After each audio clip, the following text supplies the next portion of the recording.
Shri Jinto John വളരെ hard വർക്കിങ്ങും വളരെ സത്യസന്ധനും വളരെ ജെനുവിനുമായിട്ട് ആളുകളിൽ നിന്ന് പണം പിരിക്കുകയോ പണം വാങ്ങുകയോ ചെയ്യാത്ത മാതൃക ആയി മാറിയിട്ടുള്ള ഒരു ഡോക്ടറെ കുറിച്ചാണ് നമ്മുടെ ബഹുമാനിയായ ആരോഗ്യമന്ത്രി അന്ന് മാധ്യമങ്ങളോട് പ്രതികരിച്ചത് ഇപ്പോൾ നമ്മൾ കണ്ടത്.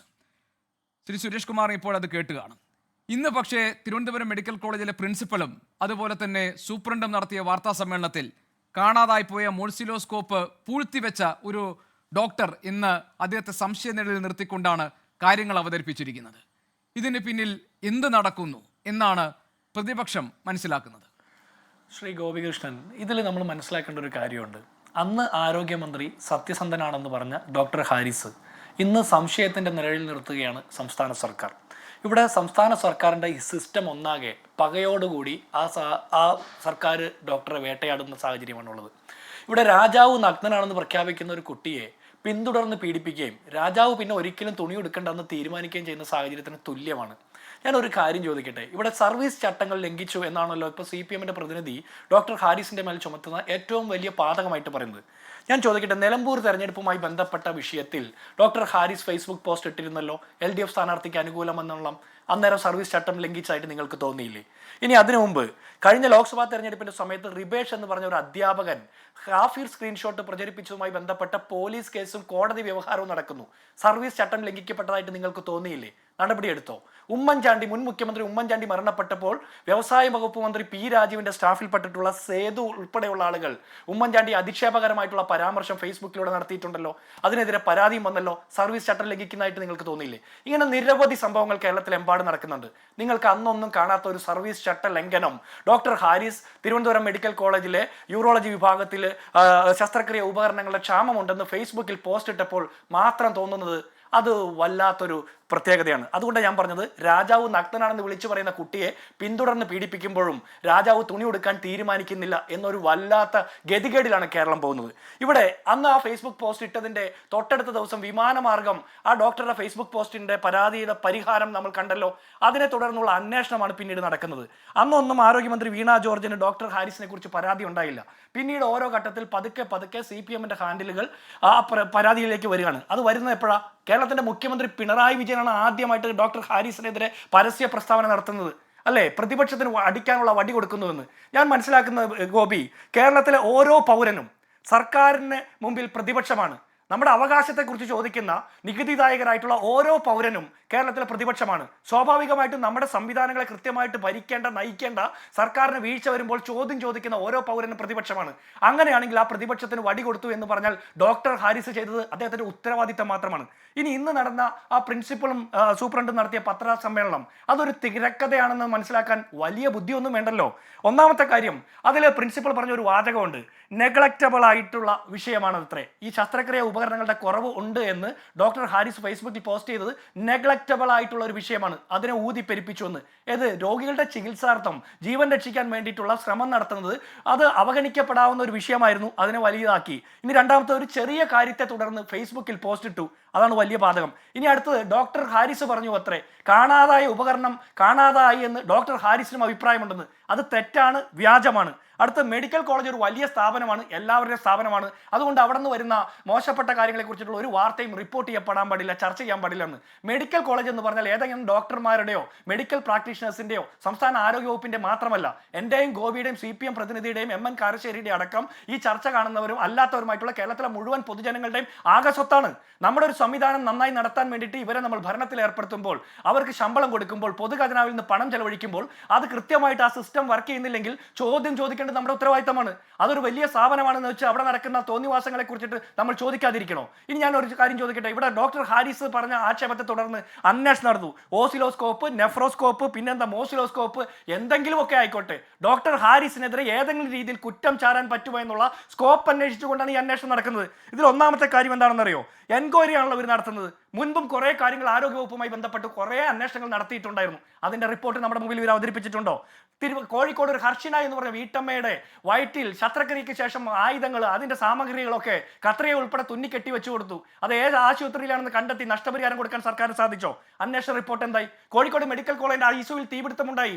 അതിനെ തുടർന്ന് 3-4 രോഗികൾ മരണപ്പെടുന്ന സാഹചര്യം ഉണ്ടായി. അവിടെ വേണ്ടത്ര സൗകര്യങ്ങൾ ഒരുക്കാതെ പുതുക്കി പണിത ആശുപത്രി കെട്ടിടത്തിലെ ഐസിയുവിലെ അവിടുത്തെ സംവിധാനങ്ങളുടെ അനാസ്ഥ കൊണ്ട് അങ്ങനെയാണ് സംഭവിച്ചു എന്നാണ് റിപ്പോർട്ടുകൾ.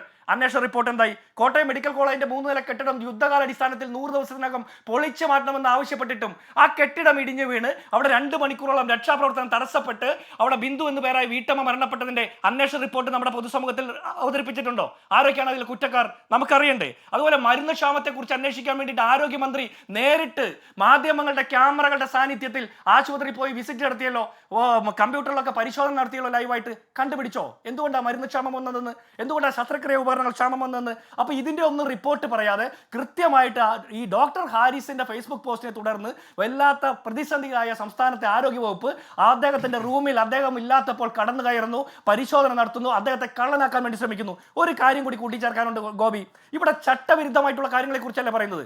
ഞാൻ മനസ്സിലാക്കുന്നത് പൂർണ്ണമായിട്ടുള്ള അന്വേഷണ റിപ്പോർട്ട് കൈപ്പറ്റാതെ കൃത്യമായിട്ടുള്ള അന്വേഷണത്തിൽ കാര്യങ്ങൾ കണ്ടെത്താതെ ഇന്ന് ആ പ്രിൻസിപ്പളും സൂപ്രണ്ടും നടത്തിയ പത്രസമ്മേളനം പോലും ചട്ടവിരുദ്ധമാണെന്ന് ഞാൻ വിചാരിക്കുന്നു. കാരണം എന്താ? അതിന്റെ ഉദ്ദേശം എന്താ? ഡോക്ടർ ഹാരിസിനെ കള്ളനാക്കാൻ വേണ്ടിയിട്ടായിരുന്നു. ആ പത്രസമ്മേളനത്തിനിടയിൽ വന്ന ഫോൺ കോൾ ആരുടേതായിരിക്കും? ആ സൂപ്രണ്ട് ഉൾപ്പെടെയുള്ള ആളുകൾ സാർ എന്ന് വിളിച്ചുകൊണ്ട് അതിന് അനുമതി, അതായത് മുഴുവൻ അന്വേഷണ റിപ്പോർട്ട് മുഴുവനായിട്ട് വായിക്കാമെന്ന് ഏറ്റു പറയുമ്പോൾ ആ ഫോൺ ചെയ്തത് ആരാണെന്ന് പറയാനുള്ള ബാധ്യത സംസ്ഥാന ആരോഗ്യ വകുപ്പിനുണ്ട്. സൂപ്രണ്ടിന് വന്ന ആ ഫോൺ കോള് ആരുടേതായിരുന്നു നമുക്കറിയണമല്ലോ. കേരളത്തിന്റെ കഫീൽ ഖാനായിട്ട് നമ്മൾ ഡോക്ടർ ഹാരിസിനെ മാറ്റാൻ പാടില്ല. പൊതുസമൂഹം ഉണർന്ന് പ്രവർത്തിക്കണം. ഡോക്ടർ ഹാരിസ് ഒരു കാലത്തും UDF-നോടോ കോൺഗ്രസിനോടോ ചേർന്ന് പ്രവർത്തിച്ചിട്ട ആളല്ല. പക്ഷേ കേരളത്തിന്റെ പൊതുജനാരോഗ്യ രംഗത്ത് നിസ്വാർത്ഥ സേവനം ചെയ്തിട്ടുള്ള ആളാണെന്ന് രാഷ്ട്രീയ ഭേദമന്യേ മുഴുവൻ രോഗികൾക്കും മുഴുവൻ പൊതുപ്രവർത്തകർക്കും പൊതുജനങ്ങൾക്കും അഭിപ്രായമുള്ള ഒരു ഉദ്യോഗസ്ഥനെ നവീൻ ബാബുവിന്റെ ഗതി വന്നുകൂടാ. നമ്മൾ ഒന്നിച്ച് എതിർക്കണം. ഇവിടെ ശ്രീ സുരേഷ് കുമാർ പറഞ്ഞത് താങ്കൾ കേട്ടില്ലേ ശ്രീ ജിൻഡോ? അതായത് ഒന്ന്, ഈ ഉപകരണം നഷ്ടപ്പെട്ടു എന്ന പരാതി ഡോക്ടർക്ക് തന്നെയുണ്ട്, അതുകൊണ്ടാണ് അവർ പരിശോധിച്ചതെന്ന്. പക്ഷെ ഡോക്ടർ പറയുന്നു, ഈ പ്രിൻസിപ്പൽ ഡോക്ടർ PK ജബ്ബാർ മുറി തുറക്കുന്നു, മെഷീനുകളൊക്കെ നോക്കുന്നു, പരിശോധിക്കുന്നു, ഫോട്ടോയും വീഡിയോയും എടുക്കുന്നു. ഇന്നലെ പ്രിൻസിപ്പളും സൂപ്രണ്ടും ഡെപ്യൂട്ടി സൂപ്രണ്ട്, ക്ലറിക്കൽ ജീവനക്കാർ, ബയോമെഡിക്കൽ വിഭാഗത്തിലെ ജീവനക്കാർ ഇവരൊക്കെ പോയി മുറി തുറന്ന് അതിനകത്ത് കയറി പരിശോധിച്ച് മറ്റൊരു പൂട്ടിട്ട് പോകുന്നു. അദ്ദേഹം അവധിയിലാണ്, പകരം ചുമതല മറ്റൊരാൾക്കാണ്. ഇതെന്തിനു ചെയ്തു എന്നതിലുള്ളൊരു അന്വേഷണം വേണം എന്ന് അദ്ദേഹം KGMCTAക്ക് പരാതി കൊടുത്തിരിക്കുകയാണ്. ആ മുറിയിൽ കയറി പരിശോധിച്ച് അവിടെ നെഫ്രോസ്കോപ്പ് കണ്ടെത്തി, അതിൻ്റെ കൂടെ ഒരു ബില്ല്, അത് ഈ മൂൾസിലോസ്കോപ്പ് വാങ്ങിയതിൻ്റെ, അതായത് 2 ഓഗസ്റ്റിൽ 2025 വാങ്ങിയ ഒരു ബില്ല് കണ്ടെത്തി എന്നാണ് അവർ പറയുന്നത്.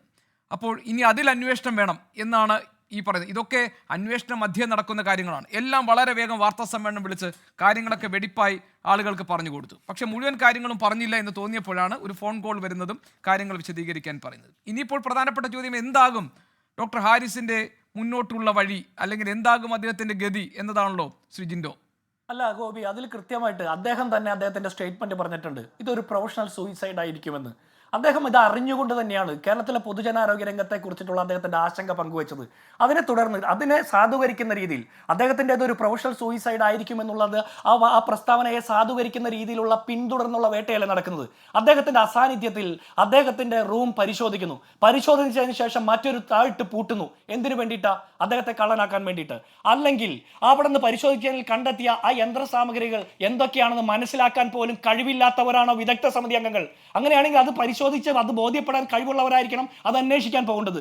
മൂന്നാമത്തെ കാര്യം എന്താ? അവിടെ നിന്ന് കിട്ടിയതെന്ന് പറയുന്ന ബില്ല്, അതൊരു ബില്ലല്ല, അതൊരു സർവീസ് വൗച്ചറാണ് എന്ന് പറയുന്നു. അപ്പോൾ ഇതൊന്ന് കൃത്യമായിട്ട് പരിശോധിച്ച് ബോധ്യപ്പെടാതെ വെറുതെ കിട്ടിയ പാടെ അതെല്ലാം എടുത്തുകൊണ്ടുവന്ന് പത്രസമ്മേളനം നടത്തുന്നതിലൂടെ ഒറ്റ ലക്ഷ്യമേ ഉള്ളൂ.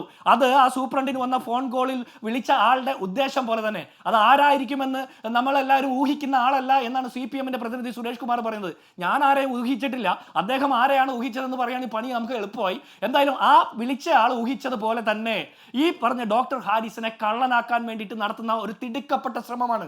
അല്ലെങ്കിൽ കേരളത്തിലെ ആരോഗ്യരംഗത്ത് മരുന്ന് ക്ഷാമമുണ്ട്, ശസ്ത്രക്രിയ ഉപകരണങ്ങളുടെ ക്ഷാമമുണ്ട്, ആശുപത്രിയിൽ വേണ്ടത്ര ജീവനക്കാരില്ല, ഡോക്ടർമാരില്ല, നഴ്സിംഗ് അസിസ്റ്റന്റ്മാരില്ല.